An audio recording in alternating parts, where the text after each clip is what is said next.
Israel है बड़का और हमास को लग रहा है एक के बाद एक 440 वॉट का झटका। नमस्कार, आप देख रहे हैं द राइट न्यूज और मैं हूं हिमाग्नि मोजा। दर्शकों, इजराइल और फिलिस्तीन के बीच अभी भी जंग जारी है, जिसका आज 7वां दिन है। हम सब जानते हैं कैसे 7 अक्टूबर के दिन आतंकवादी संगठन हमास ने इजराइल पर हमला कर दिया था, जिसकी वजह से 1200 से भी ज्यादा लोगों को अपनी जान गंवानी पड़ी थी। और इसकी जवाबी कार्रवाई में कैसे इजराइल ने गाजा पट्टी में भारी तबाही मचा दी थी, जिसमें भी 1000 से ज्यादा लोगों को अपनी जान से हाथ धोना पड़ा था। अब इजराइल यहाँ पे ही नहीं रुका है, वो लगातार जो है हमले कर रहा है, क्योंकि उसका मकसद सिर्फ एक है। उसका मकसद क्या है? उसका मकसद है बस अब हमास की तबाही, जिसकी शुरुआत उन्होंने कर दी है। उन्होंने लगभग 750 आतंकवादी ठिकानों को अब तक नेस्तो नाबूद कर दिया है और उनका दावा है कि उन्होंने आतंकवादी संगठन हमास के मंत्री के भाई को भी मार गिराया है। जी हां, और इसी कार्रवाई में अब इजराइल ने उत्तरी गाजा को एक बड़ी चेतावनी दी है कि वो जल्द से जल्द वो जगह खाली कर दे। इसका क्या मतलब है? इसका मतलब है कि वो कुछ बड़ा करने वाला है। इजराइल के इस बयान पर संयुक्त राष्ट्र ने ऐतराज जताया है। उन्होंने कहा है कि ये अमानवीय है, इसकी वजह से काफी जान और माल का नुकसान हो जाएगा।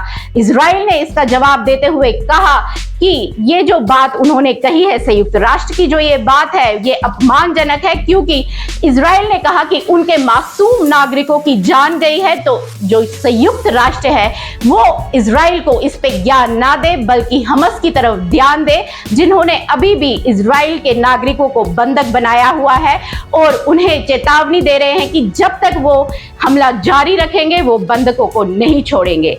यहीं पे इसी बात पे जो इजराइल है वो भड़का हुआ है, इसीलिए वो चाहता है कि हमास का पूरी तरह से खात्मा हो जाए।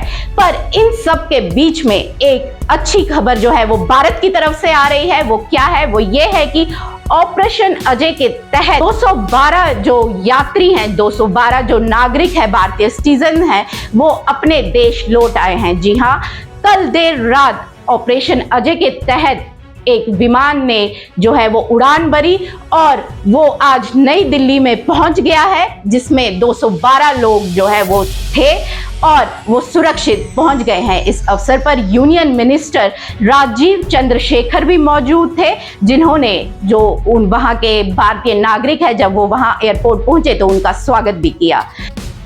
वहीं मिनिस्ट्री ऑफ एक्सटर्नल अफेयर्स ने 24 आवर्स एक कंट्रोल रूम का निर्माण किया है, जहां से वो इजराइल में क्या हो रहा है उस पर नजर रख सके और अपने जो भारतीय नागरिक है उन्हें कैसे सुरक्षित निकाला जा सकता है उस पर भी नजर रख सके। आपको बता दें, अब तक दोनों ओर से 2800 से भी ज्यादा लोग मारे जा चुके हैं और 4,23,000 से भी ज्यादा लोग घायल हो चुके हैं। अब देखना यह है कि यह युद्ध कितनी देर तक और चलता है, इसकी वजह से कितना नुकसान होता है। अब देखना यह है कि ये युद्ध कितनी देर और चलता है, इससे कितना जान और माल का नुकसान होता है और ये पूरे विश्व पे क्या छाप छोड़ता है। तब तक के लिए मुझे और मेरी वीडियो जर्नलिस्ट प्रिया भट्ट को दीजिए इजाजत। आपको इस युद्ध की अपडेट्स देते रहेंगे। बने रहे द राइट न्यूज पर। नमस्कार।